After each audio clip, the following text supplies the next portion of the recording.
Welcome to this special edition of Hannity, President Trump versus the oblivious left. I'm Janine Pirro, in tonight for Sean. For the hour, we'll discuss President Trump's battles with the left and Democrats, his recent clashes with the fake news media, and his ongoing feud with 2016 rival Hillary Clinton. You won't believe what she said this time. But first, we're going to start with President Trump's legal fight against California's sanctuary state policies. According to the Los Angeles Times, California Attorney General Xavier Becerra today released a policy guide to schools on how they should protect students from federal immigration enforcement.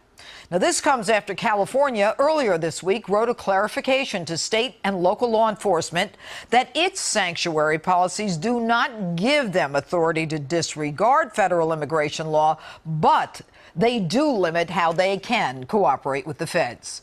However, this battle is far from over. The Escondido City Council, along with the San Diego County Board of Supervisors, may become the latest two governing bodies there to join the Trump administration's lawsuit challenging the state's dangerous and reckless sanctuary policies. Joining us now with a report from Escondido, California, is Fox News correspondent Griff Jenkins. Hi, Griff. Hi, Judge. There is undoubtedly a backlash here in California against the state's controversial sanctuary new laws. And here in Escondido, which is within San Diego County, it is definitely the next frontier in this battle. We came and spoke with the mayor here, Sam Abed, about what they plan to do on Wednesday of next week, April 4th. They're going to vote on an ordinance that would formally join the Trump administration's lawsuit against the sanctuary laws. And we also talked to him about how that has impacted his small community, much like we saw out of the reporting in Orange County yesterday. And Mayor Abed has a very strong message for California's governor and attorney general. Take a listen. What do you say to Governor Brown and Attorney General Becerra? They are insane.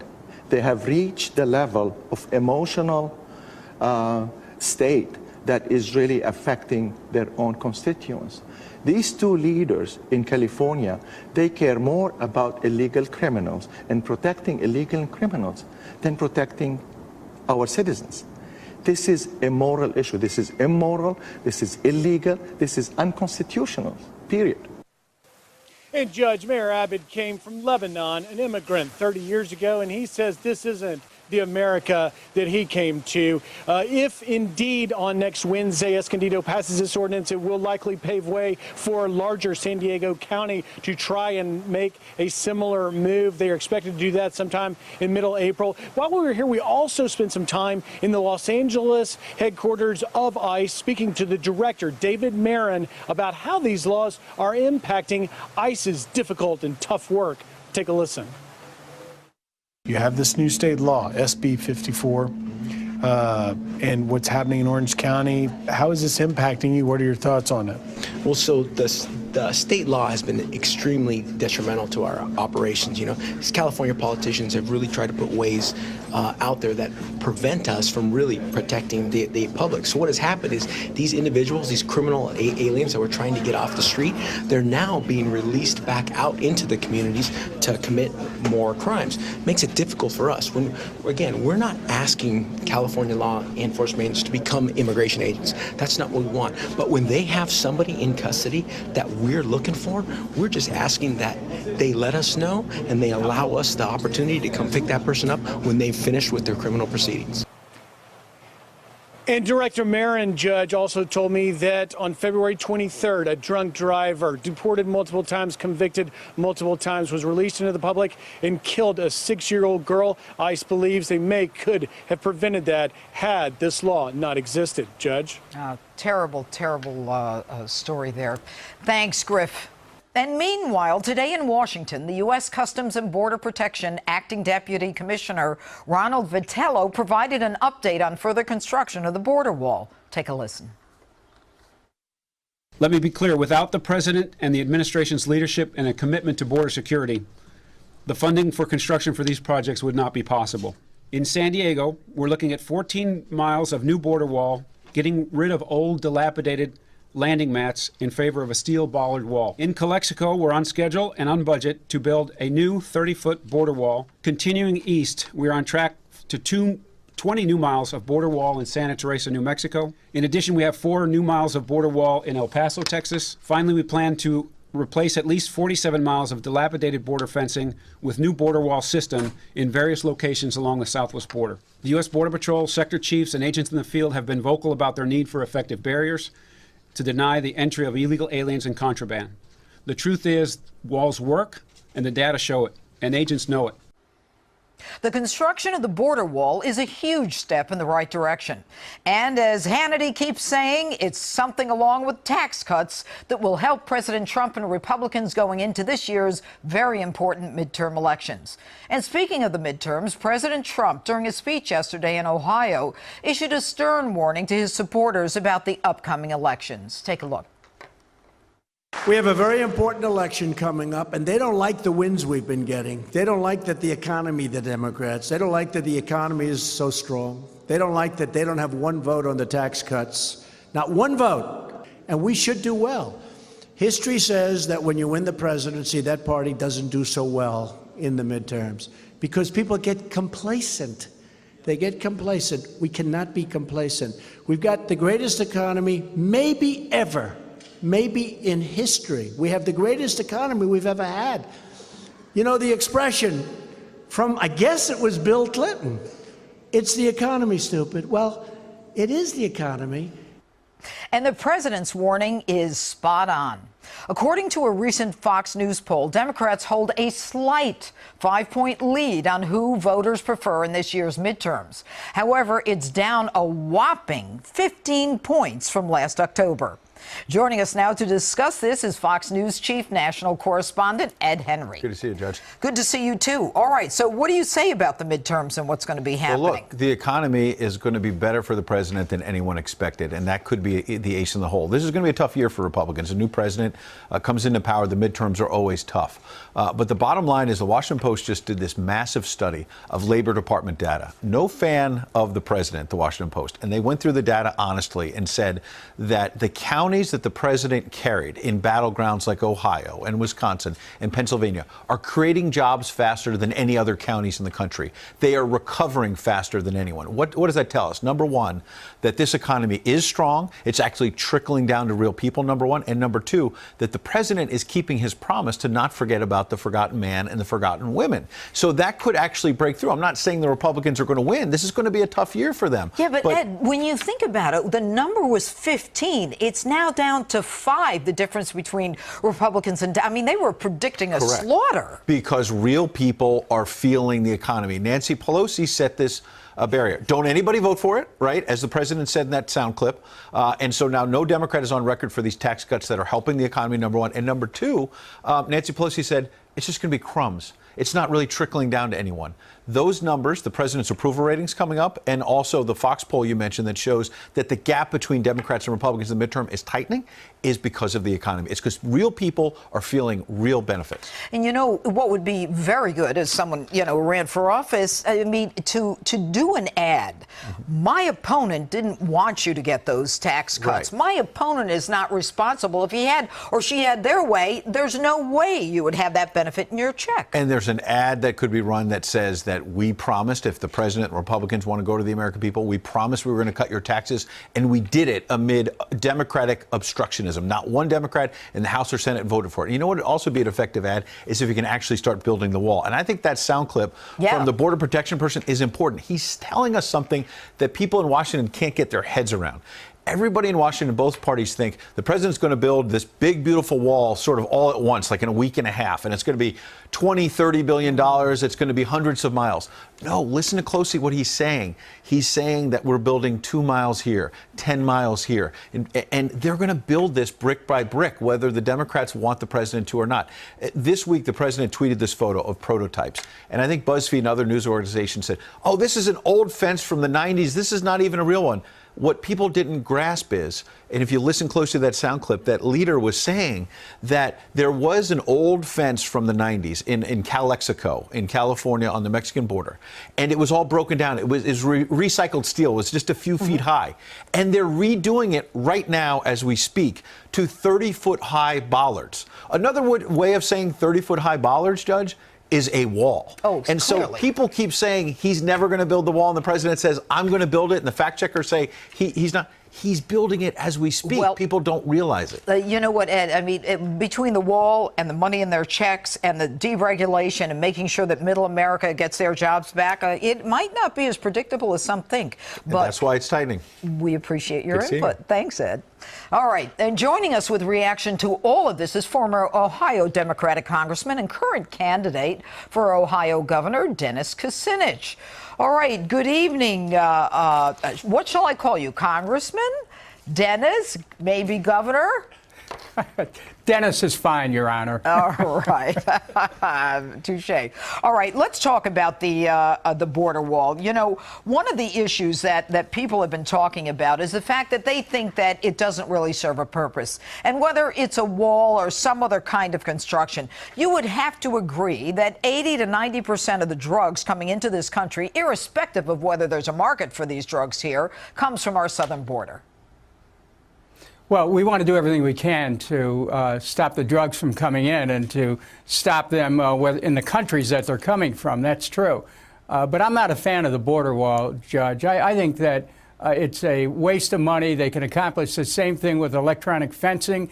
And that, you know, we have bridges in Ohio that are falling down. I'd rather see the money be spent on infrastructure here at home. Well, would you tell your Democratic compatriots or Democrat compatriots to go to the table and talk to the president about infrastructure and, you know, taking care of the bridges and the roads? Look, we need a lot of money to do that. It's probably going to take a couple $1 trillion. And if I was advising the president, I'm not, but I would say put more money in it and build more. Let's put America back to work rebuilding all these bridges and roads. Well, but I want to go back, Dennis, to the whole issue of the wall versus the fence. You know, what we've seen is billions and billions of dollars. I mean, I remember talking about a fence, you know, when Bill Clinton was the president. I mean, there was a lot of talk about building some kind of separation, and that just hasn't worked. And I was at the border myself several months ago, and I have to tell you, they have these areas where during the monsoon season, they actually raise these gates or fences, and, you know, the illegals can come through, and they all are tunneling through, and they're popping up on the U.S. side. I mean, you know, we've got to stop the human trafficking and the drug dealing. And I think that the thought that technology can really perform the same function doesn't make sense, because with technology, you constantly have to be watching it. Well, look, you know, in our backyards, we have motion detectors that can tell you if a cat's moving across the backyard. We're spending all this money on brick and mortar, and I think it could be better spent. But the deeper issue here is our immigration policies. I mean, yes, we have to protect the border, but, you know, right now what's happening is people who don't have a criminal record are being deported. There's been an increase in that. Yeah, well, maybe they're not supposed to be here, with all due respect, Dennis. I mean, they're being deported because they weren't invited. They didn't do it legally. And I have to tell you something very powerful, and that is there was a mayor who just, from Escondido, I believe, who talked about making sure that the sanctuary cities aren't protecting the criminal illegals. He wasn't born here. People get it. It's about our safety. Or am I wrong? Well, I'm not going to say you're wrong. I'm going to say this, that there's a danger here of the federal government conscripting local and state police. The local police have to have discretion in law enforcement. Senate Bill 54 in California basically has stated that if we federalize the police, then we're going against the spirit of posse comitatus. And here in Ohio, we have a number of sanctuary cities. I agree with the sanctuary city principle. Columbus, Dayton, Lorain, Painesville, Oberlin, Lake County, these are all sanctuary places. Well, and, you know, we want to protect people who don't have criminal records. Who came here illegally. You want to protect people. You know what? We're running out of time, but I got to tell you one thing, Dennis. What is so frustrating is that for all of the dangers that are consistent with someone being released by local law enforcement, you would think that people would stand up for American citizens because it becomes a danger zone. The ones who are criminals, yes, but the people who have not how are they committed going to a crime, get them if they don't share the information? If they haven't committed a crime, they are protected by the Fourth and the Fifth Amendment. Really? Okay. Yep, absolutely. We'll talk about that again. Thank you, Dennis Kucinich. Thank All you. right. Coming up, Hillary Clinton is at it again. After insulting half the country earlier this month, she's now making even more controversial remarks. RNC Chairwoman Ronna McDaniel is here to react as this special edition of Hannity continues.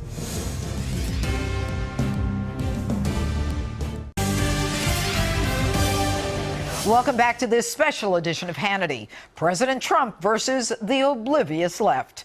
She's back, and despite being urged to get out of the public spotlight by politicians and pundits on both sides of the aisle, oblivious Hillary Clinton just won't go away.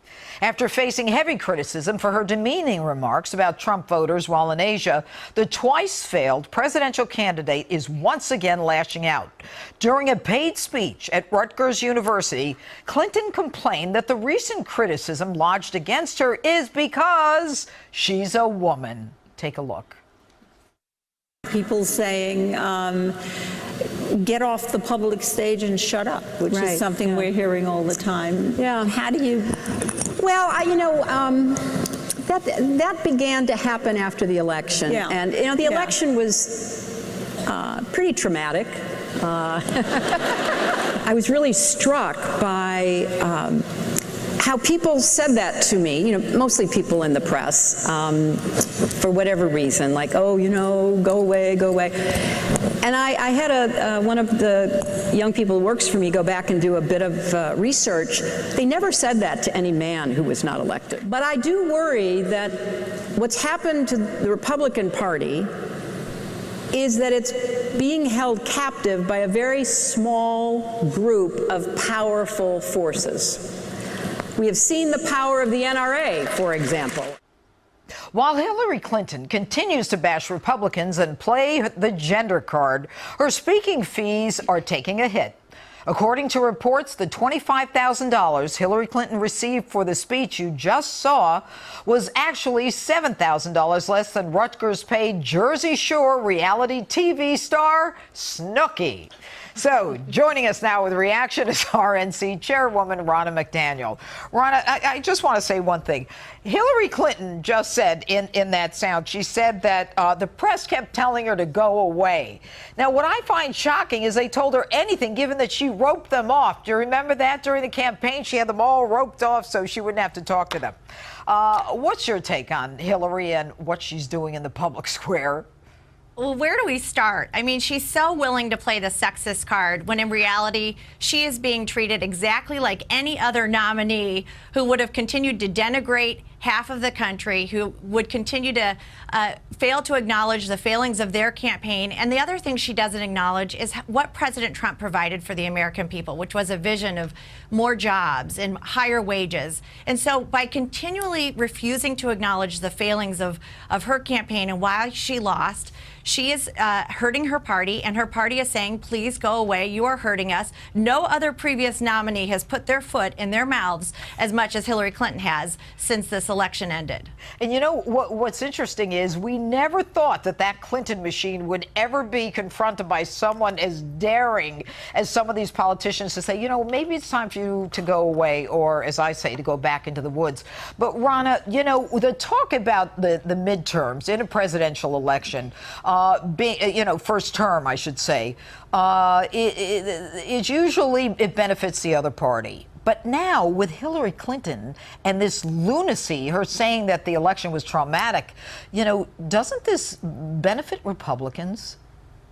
It does, and I do think the people who aren't telling her to go away are the Democrat leadership. We haven't heard from Chuck Schumer or Nancy Pelosi, and what she said was truly insulting. To say that women only voted for President Trump because our husbands told us to, that is so denigrating. To say that we are against African Americans having jobs and progressing in our economy, that is so insulting. And so what she has said should be denounced by Chuck Schumer and Nancy Pelosi and these red state Democrats that we're not hearing from. Joe Donnelly, Debbie Stabenow in my state, Tammy Baldwin, Bill Nelson. Where are you? So it's interesting that the Democrat leadership is not distancing themselves as vocally as they should be from the very, very insulting comments of Hillary Clinton. And it is going to help us in these midterms because President Trump not only put forward a vision in this election, he is delivering. With people getting bigger paychecks and more jobs coming back, people are feeling so good about their lives. They have more money to spend on their families. This is something that they're going to take to the polls in November and say, I need to return Republicans to office because they are delivering for me and my family. Well, and you know what? It's not just returning Republicans to office, but those Republicans who are like-minded, like President Trump. I think that going forward, it's only going to benefit candidates to at least talk the way President Trump does. Yeah, of course. I mean, look at what President Trump has done in this year. ISIS is on the run. Our military is being funded. He cares about our borders and our laws. He cares about our judges, making sure they abide by our Constitution. And then just look at the deregulation and the tax cuts. 2/3 of Americans are seeing bigger paychecks because of President Trump. So every Republican should be looking at what President Trump did. He is a bold leader, and it is going to take a bold vision to win in these midterms. And we're going to need to get out there and make our case. We're starting to see those numbers close. The RNC's raised double the DNC. We are in all these battleground states. We know we have to keep these majorities because we have something to fight for. America's on the comeback, and we cannot go back to the Schumer-Pelosi dark ages. All right, Ronna, thank you so much for being with us. Thanks for having me. All right. And joining us now with more reaction is Fox News contributor and Washington Times columnist Charlie Hurt, the editor-in-chief of Campus Reform, Lawrence Jones, and Fox News contributor Tammy Bruce. All right, Tammy, I'll start with you because you're sitting next to me and you're a woman. What do you think of this woman, Hillary Clinton? What is happening with her? Look, this is a woman who spent pretty much all of her adult life expecting to become president, probably put up with a lot with her husband, expecting he was going to be the entree. All of the decisions she made, she was told that this would be delivered to her. And really, the nomination was. And this tells you how the system used to work. And then that black swan of Donald Trump showed up. And the American people interrupted that by, in fact, remembering that they're the sovereign and deciding that they wanted something more and better. Now, for her to be able to move on to a fourth act, which she can do, and deal with policy, and this is one of the problems. Look, she is harming the Democrat Party because she is complaining. And she says, no man was ever told to shut up. Look, Al Gore, even if you disagree, of course, with his global warming stuff, it's still about policy. McCain and Romney dealing with policies and issues that you can debate. Hillary is not doing that. And this is why it's harming the party. And it's why, as a feminist, it's embarrassing, I think, for every woman out there that this woman who's the first major party nominee is behaving so badly. We deserve better. And I believe the Republicans are going to deliver better for us and women. Charlie, when Hillary Clinton says no man has ever been told to shut up, is that the truth? No, of course not. All of these people that have run terrible races and lost have all been told to shut up. But I could not agree with Tammy more. What is so embarrassing about all of this is that every single one of these people who went on to drone on and on, like John Kerry, and I didn't want to hear him before the election, much less after the election, they were at least talking about things and talking about issues they cared about. This is what all Hillary is talking about is blaming everybody for why she lost, and it's so depressing. And to hear her talk about what a traumatic event it was, it makes you sort of wonder if maybe it hasn't even fully sunken in yet that she actually lost. And she's still sort of grappling with it on a very personal way, and it's embarrassing. And you kind of tend to want to turn away and not not watch. It's so, and it's tell so her, gruesome. And Lawrence, I mean, wouldn't you agree this is the kind of thing to discuss in therapy and not necessarily in front of the in front of the nation? Lawrence, your take. Anybody ever tell you to shut up? A woman?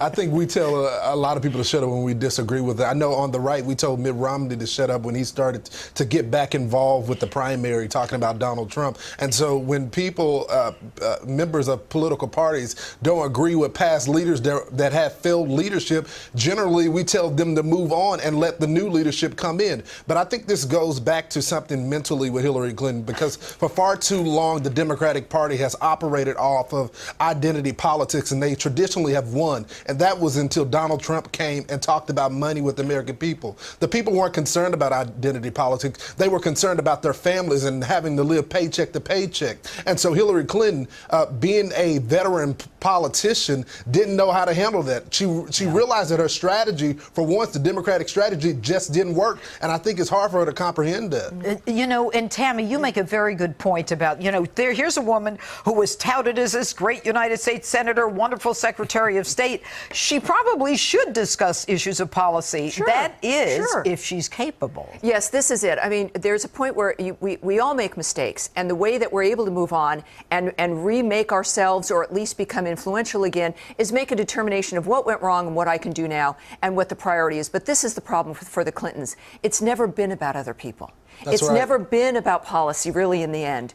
And this is where you see the kind of the nakedness. Not that we want to Judge, think that's of that why right now. she didn't. See, Judge, that's why she didn't go to Middle America. She yeah. won't take responsibility for going to all those let me locations. Let me just add, though, that this is the problem, and I think that for young women, for women who are homemakers, all of us who've wanted a woman to be president, we like breaking these barriers. Sure. We like the underdog. This can't be, and we don't want it to be, the imagery that is left about how women run for president and what's left. That's a very good point. This is why when we think about the next president, Nikki Haley, That's right. any of the other women, even Ivanka Trump, women who are dynamic. You might disagree with them, but the GOP bench is deep with women who think about policy and want to change. You know, I want to get Charlie in here. You know, Charlie, when you talk about what Tammy just hit on, which I think is very important, and that is, this is hurting other women now. It's not about you. Yeah. So,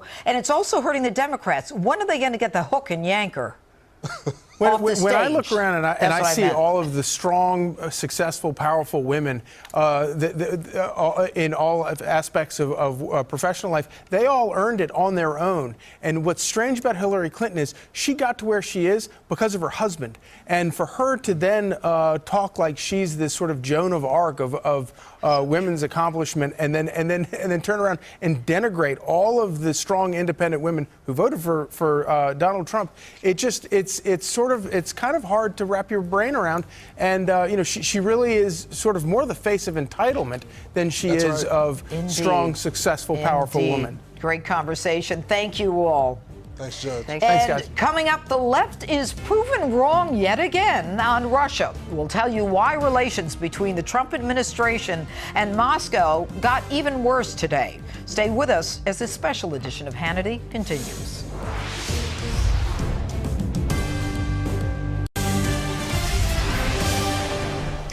Welcome back to this special edition of Hannity.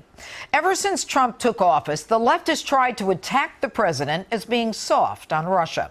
But this week, the president showed great strength against Vladimir Putin when the U.S. expelled 60 Russian diplomats and closed a Russian consulate in Seattle. President Trump's tough action was in response to Russia's suspected poisoning of a former Russian double agent and his daughter in Great Britain earlier this month. Today, The Telegraph is reporting that the spy's daughter is, quote, conscious and talking. Yesterday, in retaliation, Moscow ordered the expulsion of 60 U.S. diplomats and the closing of the U.S. consulate in St. Petersburg. And today, Russia has expelled diplomats from an additional 23 countries.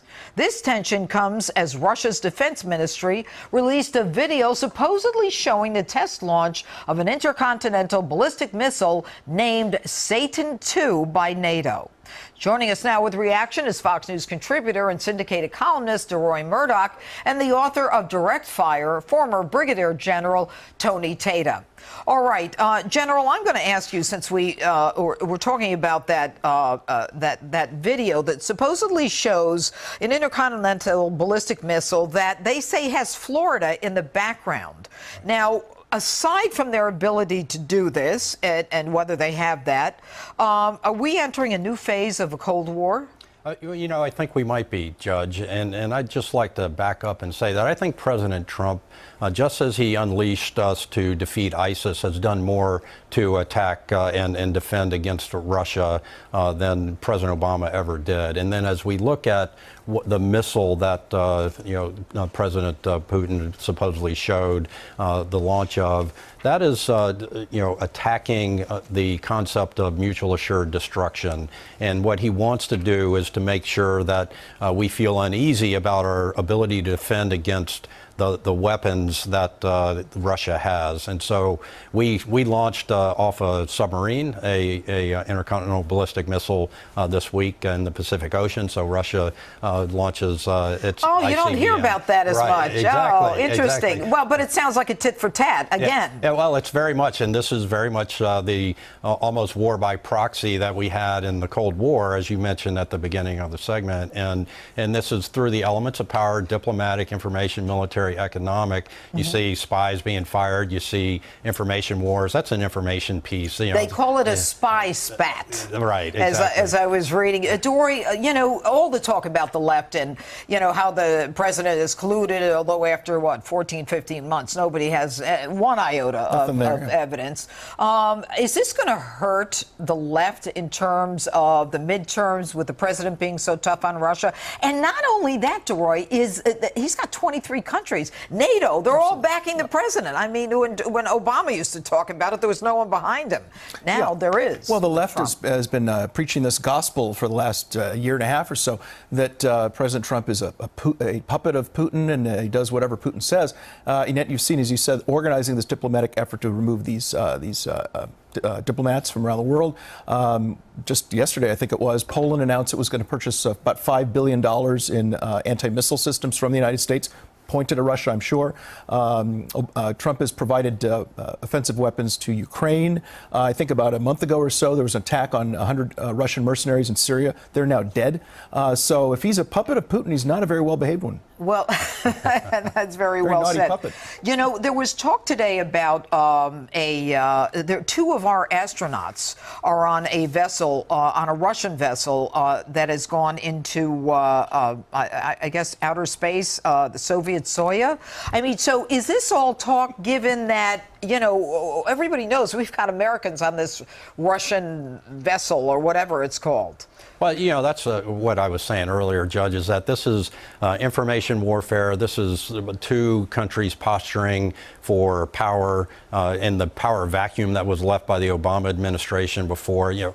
President Trump and his national security strategy talks very much about peer competitors, China and Russia. And as I said, he's done more to compete now against China, Russia, North Korea than the previous administration. And we've got a $1 trillion worth of 30 years of modernization of the nuclear weapon arsenal that we've got, that President Trump has laid out. So he's taken this seriously, and he's standing up to Russia. Right, and he's got some force behind his words. But DeRoy, Russia's acting like they're the victims in this whole thing. That they didn't deserve to be booted out. But the deadly nerve agent that was used, that no one could really, I guess, prove beyond a reasonable doubt, the daughter is now talking.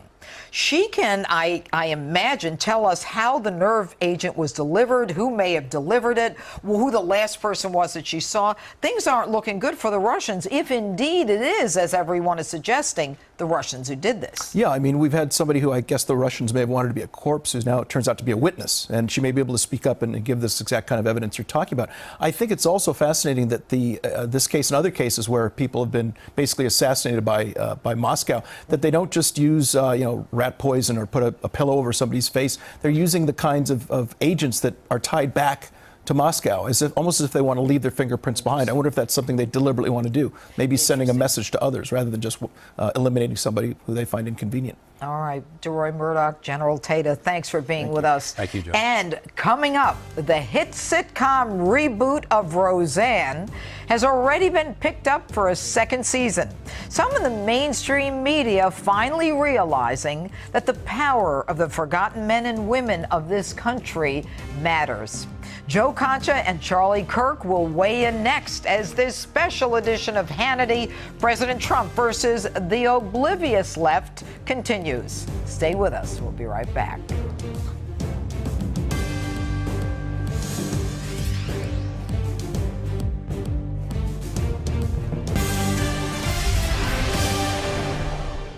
Even look at Roseanne. I called her yesterday. Look at her ratings. Look at her ratings. I got a call from Mark Burnett. He did The Apprentice. He's a great guy. He said, Donald, I called just to say hello and to tell you. Did you see Roseanne's ratings? I said, Mark, how big were they? They were unbelievable. Over 18 million people. And it was about us. They haven't figured it out. The fake news hasn't quite figured it out yet. They have not figured it out.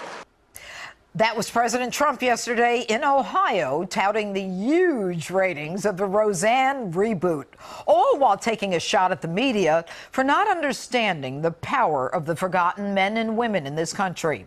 The president is right. And now, after ignoring middle America for decades, Hollywood may finally be starting to catch on. According to the New York Times, quote, Roseanne reboot sprang from ABC's Heartland strategy after Trump's victory. And just hours ago, ABC announced that it is picking up Roseanne for a second season.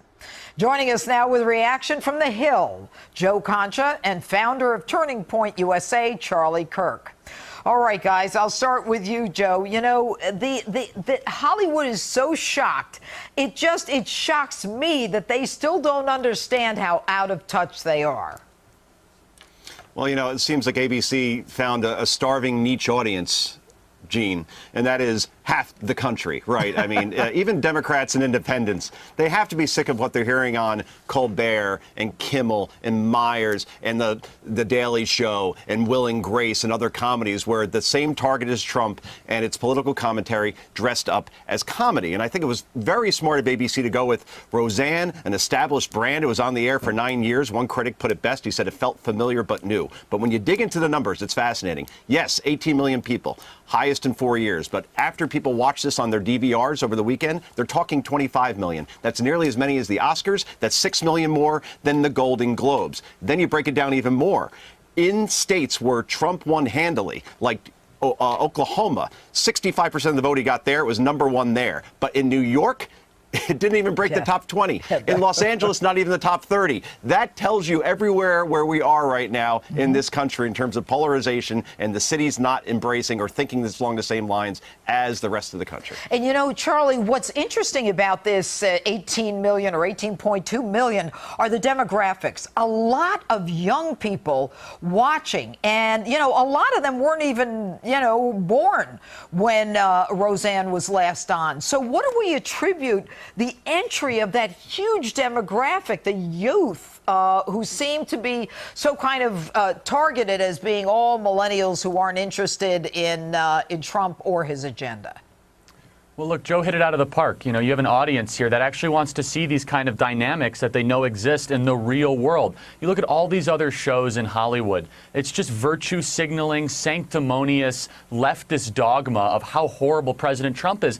Now, mind you, the Roseanne show, this wasn't like a pro-Trump commercial as some people in the media are trying to portray it as. There were one character who was very anti-Trump, and Roseanne, obviously, who played someone who voted for Trump, and they had real conversations. That's actually happening in the country. And the one point I want want to make is if you look at the coverage of this from the Washington Post and the New York Times, they portray it as if like, oh, wow, you can actually see how a real Trump supporter lives. Like it's some sort of like caged animal in a different country. They've never met one. So you can watch this show to go see how the real Trump supporters live. It just shows how out of touch, the elites are in both coasts. But look, this goes to show that there's two Americas. There's the America that goes to work every single day, that stands for the Pledge of Allegiance, that are patriots, and those on the coast that are like, wait a second, there's people that actually support this president still, and you can see the success in this show, and it really is amazing. And Joe, one of the things that this mimics, of course, is the election itself, the election of Donald Trump, that just as Hollywood doesn't get it, and, now Roseanne is now set for a second season. I mean, the pollsters didn't get it in the election in 2016. They are so out of touch on so many levels. And yet there is a tweet by a former Amazon studio exec, Matthew Ball. He went on a tweet storm saying how little the success of Roseanne had to do with the president. What do you say? Well, I think that this was a replay of the 2016 election from a media perspective. I remember right after the election, I heard a lot about soul searching, and maybe we need to get out to the middle of the country more to get the true pulse of the people, because we missed a lot of warning signs here as far as what people actually cared about, as opposed to what they were told they should care about from the ivory towers of media centers of like New York and Washington. And you know what's happened since then, as far as most of our media, they still don't get it. They still do the pontificating on their shows every day from New York, from Washington, from the major cities. And I don't see a lot of reporting. There are exceptions, of course, from the Pennsylvania, Ohio, Wisconsins of the world. Ed Henry did a report, I know, talking about how job creation there is happening faster than the rest of the country. Maybe we want to report on that a little bit more and a little less on Stormy Daniels and Russia, which are stories, but there are degrees to everything. And the degrees on those are about 5 times higher than they should be. And Charlie, very quickly, because we're coming up against a break, the whole idea of Roseanne, the protagonist, being pro-Trump, and then the other character, being the opposite. I mean, do you think that there is a possibility of a show like this teaching Americans to start talking to each other again about politics? Yeah, civil discourse, dialogue, discussion, disagreement, not just having everyone think exactly the same, which is what Hollywood has become. There's no intellectual diversity there or political diversity at all. That's why people enjoyed the show, why it did so well. It's like, I can relate to this. It's real, it's authentic, it's true, and I've lived it myself. So it's really amazing to see. All right, Charlie Kirk, Joe Concha, thanks so much for being with us. And coming up, more of this special edition of Hannity right after the break.